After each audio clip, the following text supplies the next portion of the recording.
Shalom, kembali lagi kita merenungkan firman Tuhan bersama-sama. Keluarga besar Rema yang saya kasihi, bahwa harapan saya adalah seperti saya katakan, setiap kali kita membaca atau merenungkan firman Tuhan, saya berharap saudara telah membaca keseluruhan dari pasal atau nanti akan membaca keseluruhan dari pasal yang kita renungkan, supaya kita dapat mengerti dengan sungguh-sungguh akan rencana-rencana Tuhan atas bumi, atas keluarga kita, atas kehidupan saudara secara pribadi. Nah, saudara yang saya kasihi di dalam Tuhan Yesus Kristus, kita sudah berada pada Hakim-Hakim pasal yang ke-7. Mari kita bersyukur. Bapa, terima kasih sumber hidup kami yang memberi kekuatan, menyegarkan kehidupan kami, menolong kami dalam kuasa Roh Kudus yang memberi hikmat dan wahyu mengenal Tuhan dengan baik dan benar. Terima kasih Tuhan melalui firman-Mu, berkat-Mu atas umat-Mu. Amin. Nah, seperti kita sudah membahas dalam pasal yang lalu, pasal yang ke-6, bahwa Gideon dipilih oleh Tuhan menjadi pahlawan di tengah bangsa Israel untuk menyelamatkan umat Israel dari tangan orang Midian. Pilihan Allah, saudara-saudara, jatuh kepada Gideon yang merasa adalah yang paling kecil memang dari anak-anak, karena dia suku Benyamin yang paling kecil di antara suku. Lalu kaumnya di dalam suku pun yang kecil, lalu kemudian dia paling muda dan paling kecil.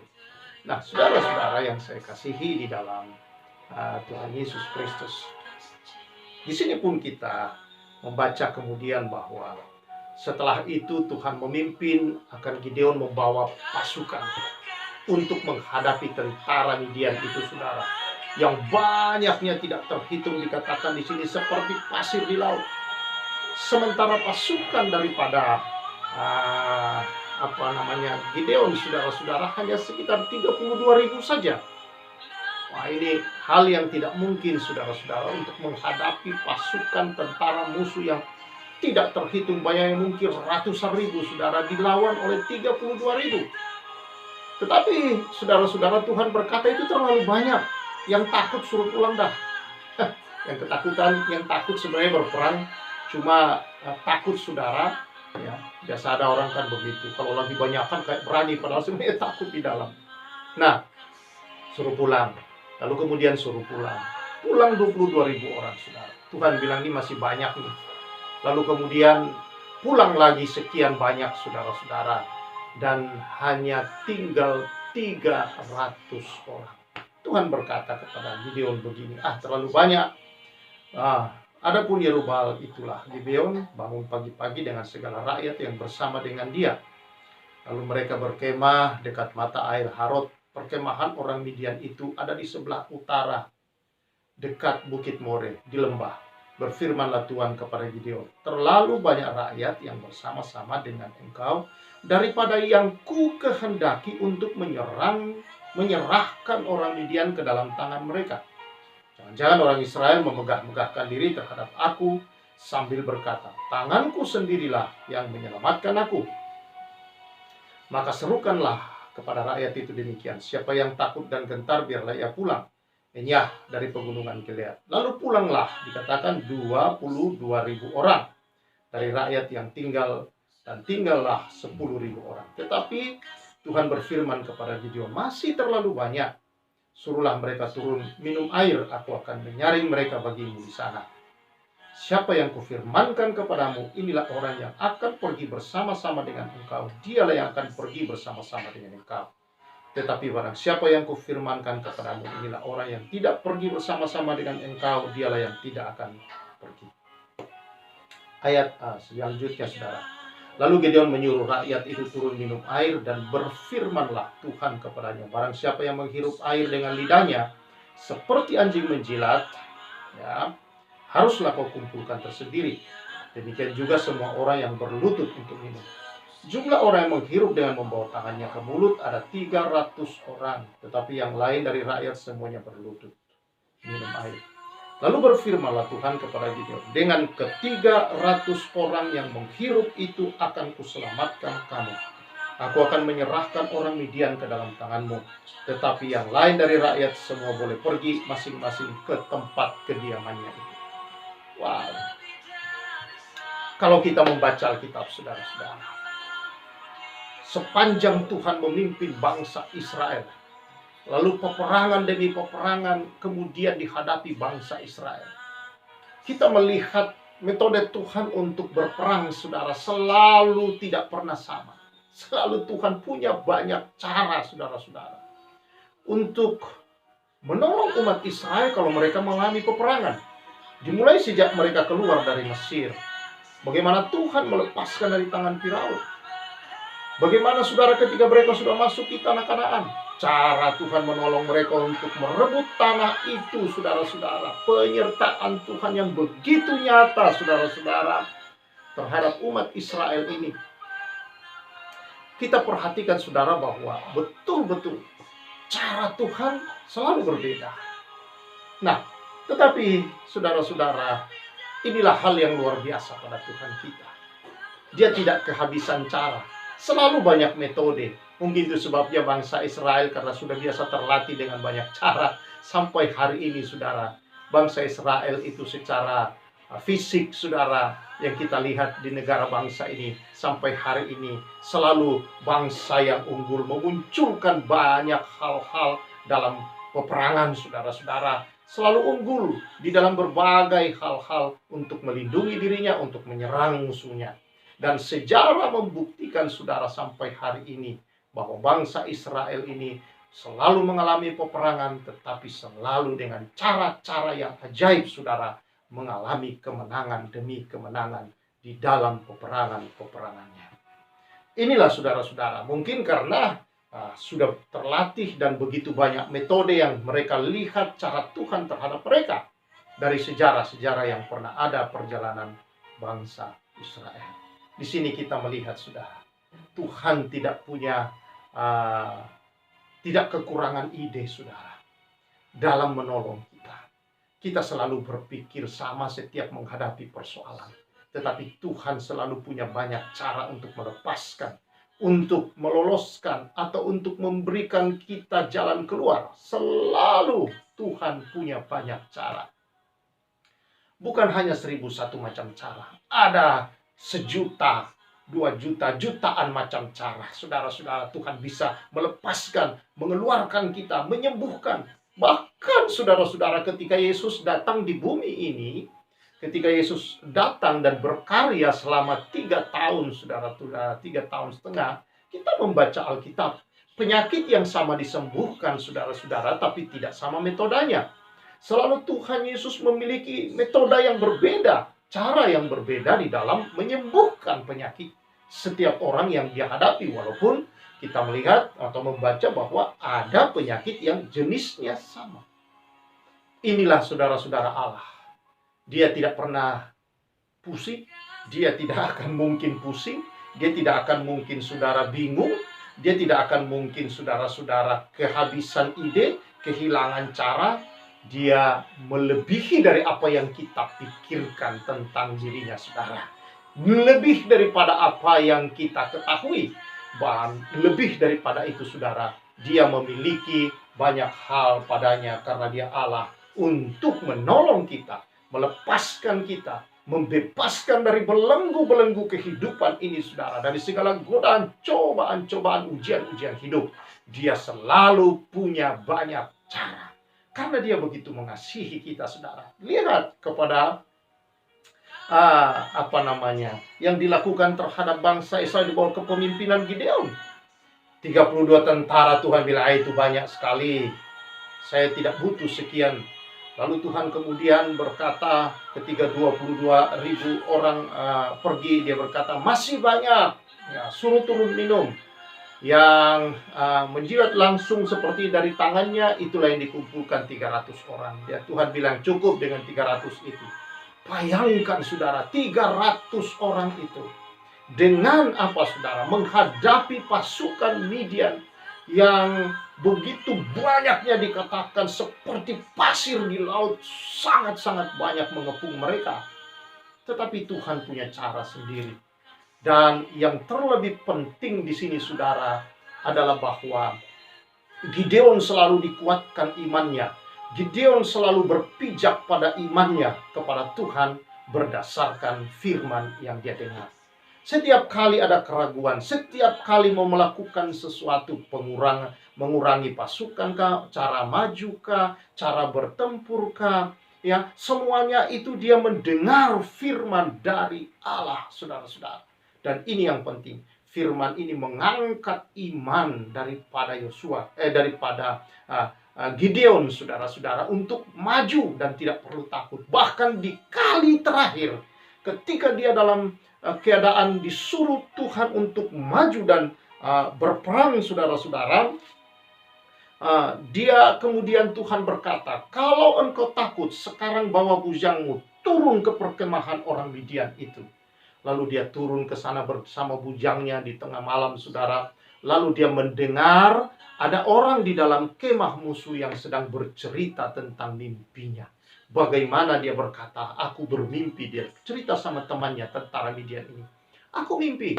Dia katakan, kalau saudara baca selanjutnya, saudara, dia berkata bahwa saya melihat ada roti jelai yang menggelinding kepada mereka. Dan melalui perkemahan orang Midian, membongkar bangkir seluruhnya, mencabut patok-patoknya, dan menghancurkan seluruh perkemahan. Lalu temannya berkata begini, itu pedang Gideon. Allahnya Gideon itu, Allah telah menyerahkan bangsa Midian ini ke dalam tangan Gideon. Sujudlah Gideon mendengar itu, saudara. Imannya semakin dikuatkan.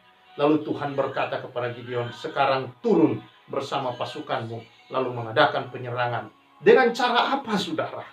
Apakah mereka berperang betul, menyerang, saudara? Tidak. Di tangan mereka ada sangkakala dan ada buyung serta obor. Lalu kemudian, saudara, dibagi tigalah pasukan itu di tengah malam itu ketika terjadi, saudara, pergantian jaga malam. Lalu kemudian di tengah pergantian itulah, maka dari sisi-sisi tertentu 300 ini dibagi menjadi 3, berarti 100-100, saudara. Ya, lalu kemudian dari setiap sudut itulah mereka muncul dengan obor, dengan buyung di tangan, saudara-saudara, lalu kemudian dengan sangkakala. Lalu ketika itu Gideon memberi perintah, berserulah, katakan, demi Tuhan dan Gideon. Lalu mereka meniup sangkakala. Lalu apa yang terjadi, saudara? Mereka memecahkan buyung yang ada di tangan mereka dan memegang obor. Lalu musuh yang dalam keadaan tertidur bangun. Karena mereka kaget, saudara-saudara. Mereka tahu mereka diserang tiba-tiba. Dan bunyi daripada buyung-buyung itu kemungkinanlah, saudara, yang Tuhan buat seperti gemuruh tentara yang begitu banyak. Dan sangkakala itu, saudara, yang membuat mereka ketakutan. Mereka berpikir musuh sudah menyerang mereka. Lalu mereka mengangkat pedang tombak mereka dan menusuk sembarangan. Padahal itu teman-teman mereka sendiri, sesama tentara.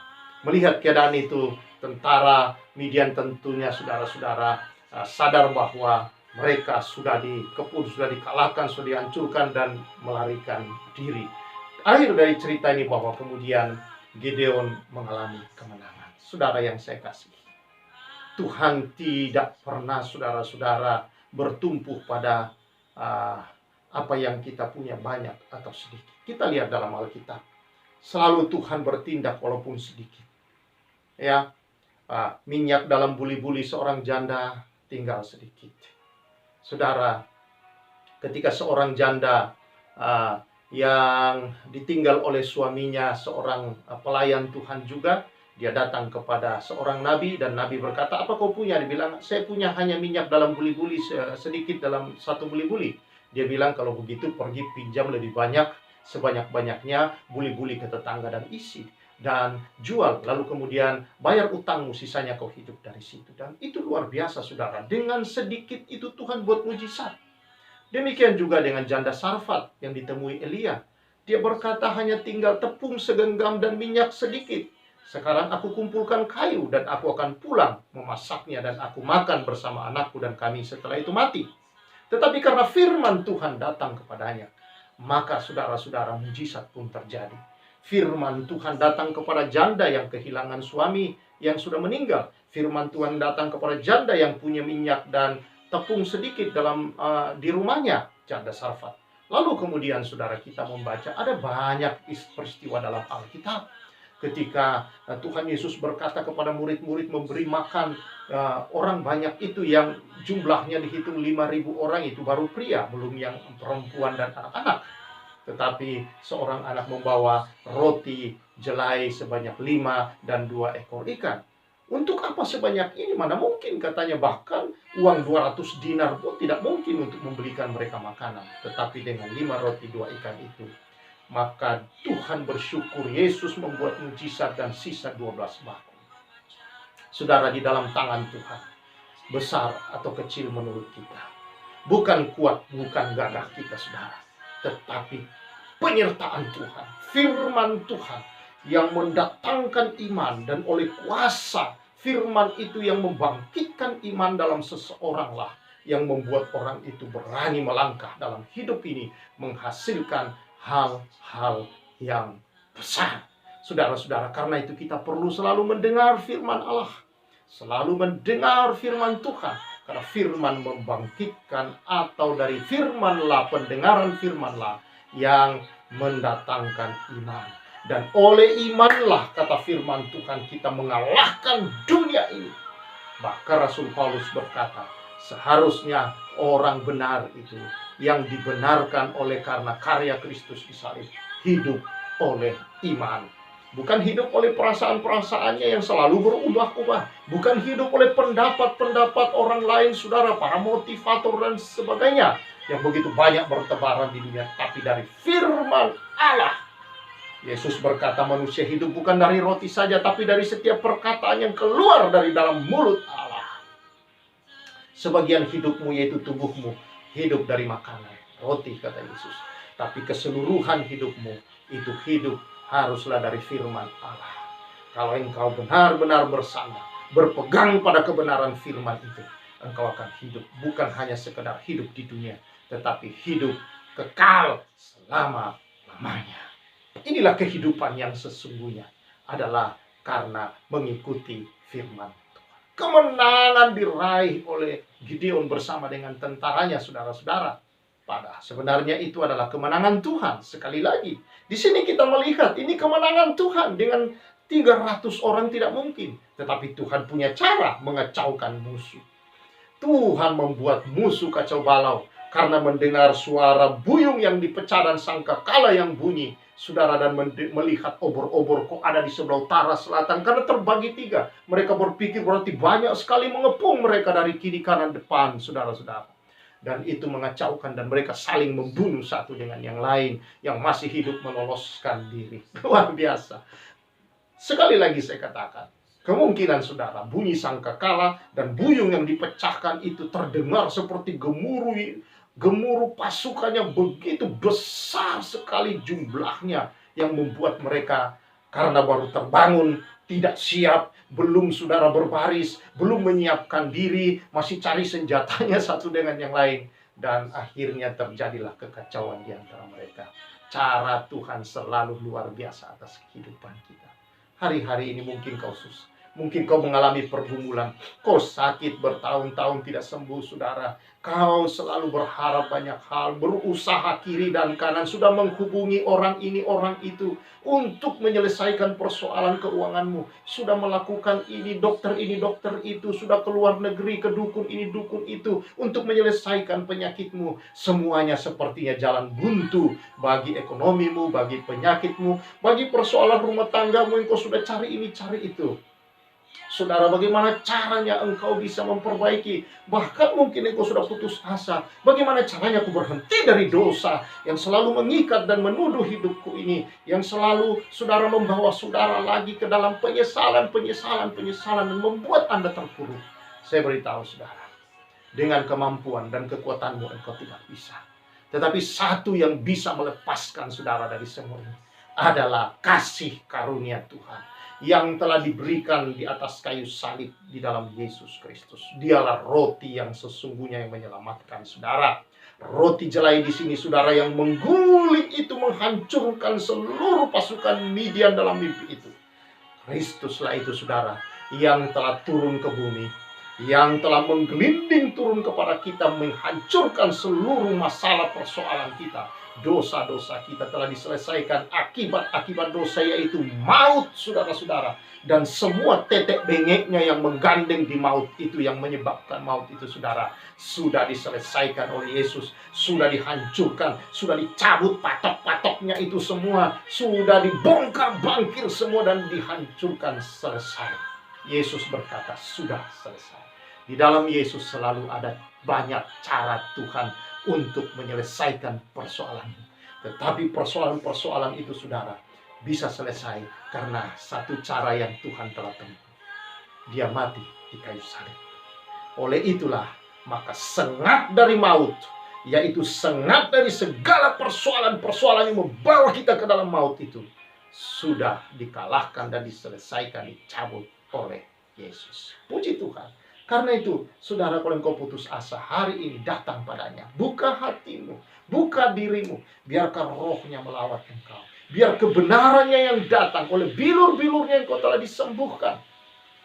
Bahwa Allahku memenuhi segala keperluanmu menurut kekayaannya. Bukan menurut gajimu, bukan menurut pendapataanmu.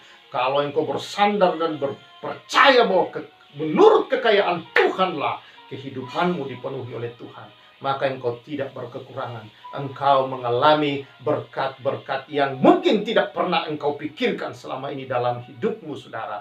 Tetapi dialah Allah yang menjawab, melakukan jauh lebih banyak dari apa yang kita pikirkan dan doakan. Dia bekerja secara ajaib.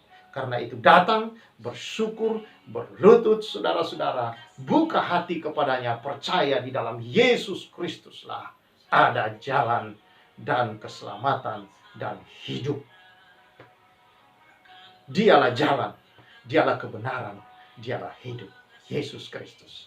Tidak ada seorang pun saudara yang mengalami akan keselamatan. Tidak ada seorang pun yang mengalami dibenarkan di hadapan Allah dan menjadi benar, kudus. Dan tidak ada seorang pun yang menerima hidup yang kekal bersama Allah kelak di surga kalau dia tidak memiliki Kristus di dalam hidupnya. Kalau dia tidak memiliki Yesus dalam dirinya.